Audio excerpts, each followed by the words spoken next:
जगतर नाथ जगन्नाथ रत्न भंडार रहस्य देखा।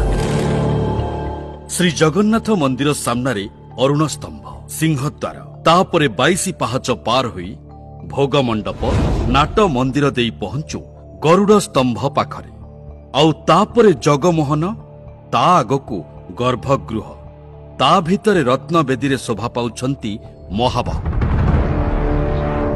प्रश्न हैला, या भितरे रत्न भंडार कोउठी अछि?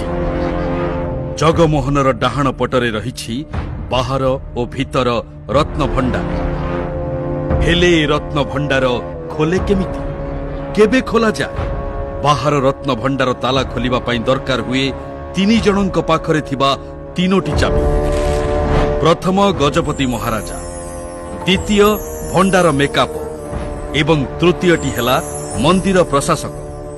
एहा सहित पाटजोशी महापात्र सेवक, देउलकरण सेवक, तढ़ौकरण सेवक भली 10 जन साक्षी रहिले ही बाहर रत्न भंडार खोला जाई पारिबो। भीतर रत्न भंडार ताला खोलिबा पई दरकार आउ 2टी अलगा चाबी, जहा रहिछि गजपति महाराजा एवं मंदिर प्रशासकंक पाखरे। या छड़ा भीतर रत्न भंडार को जीवाकु हेले बाहर रत्न भंडार खोली जीवाकु पड़े।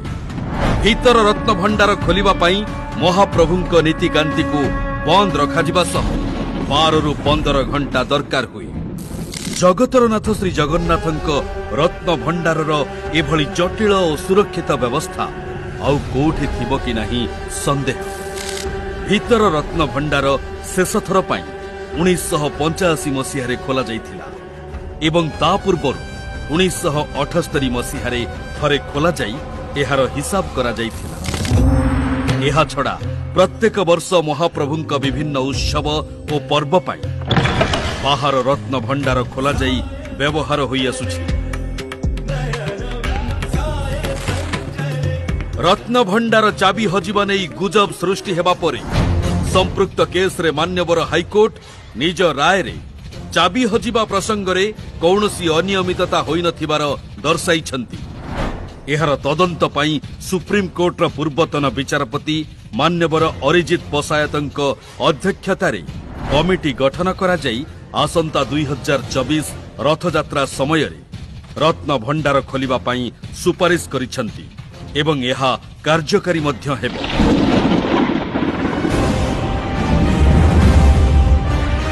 ये महाप्रभु जगन्नाथंक रत्न भंडार कौनसी साधारण भंडार घर नुहे जे तार चाबी हजिजिब कि डुप्लिकेट चाबी रे खोली दिया जाई परिबो।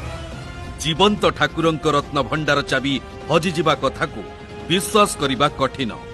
24 घंटा गहली लागि रहिथिबा एही जगमोहन रे केही चेष्टा करी मध्य बाहर रत्न भंडार द्वार पर्यंत पहुंचिबा संभव नुहे। सर्वोपरि ओडिशार प्राण महाबाहुंक रत्न भंडारर सुरक्षा और पवित्रता को संदेह करिबा हेउछि गजपति महाराज एवं मंदिर सेवायतंक सचोट पणिया प्रति संदेह करिबा। महाप्रभुंक इच्छा और मुख्यमंत्री प्रयास जो काम 500 वर्षरु होई पारि नथिला आज श्रीमंदिर परिक्रमा प्रकल्प द्वारा महाप्रभुंक मंदिर झलसुछि। एइथि पई तो विरोधी मुख्यमंत्री को मिलिथिबा आशीर्वाद और श्रेय पई जळुछि एवं महाप्रभुंक नाम रे रत्न भंडार मिछ एजेंडा धरी भक्तंक भावना को कष्ट दउछि। महाप्रभु सबु देखुछन।